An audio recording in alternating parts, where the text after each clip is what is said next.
Ludo game पर Indian शहरी से मोहब्बत, पाकिस्तानी लड़की बेंगलोर कैसे पहुंची, तफसीलात सामने आ गईं। भारत के शहर बेंगलोर में गुज़िश्ता माह गिरफ्तार होकर रवा हफ्ते पाकिस्तान वापस पहुंचने वाली लड़की के हवाले से इंडियन मीडिया ने दावा किया है कि वो अपना जेवर फरोख्त करके और दोस्तों से पैसे उधार लेकर दुबई और फिर काठमांडू के रास्ते इंडिया पहुंची थी।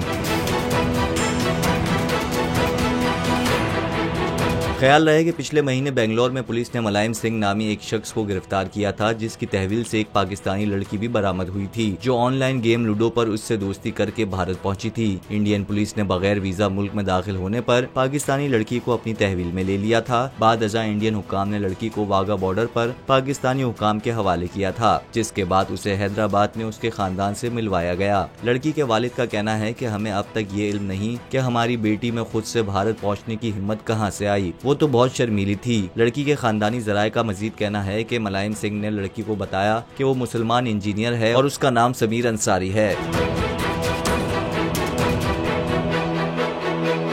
इम्पोर्टेड हुकूमत और उनकी हवारियों की अदलिया के खिलाफ हर्जा सराई, मरियम नवाज की अदलिया और फाजिल जज साहिबान पर शदीद तनकीद। इस घिनौनी साजिश को बेनकाब करने पर बोल को एक दफा फिर नशरियात की बंदिश का सामना करना पड़ रहा है। बोल अदलिया की इज्जत के लिए खड़ा है और खड़ा रहेगा।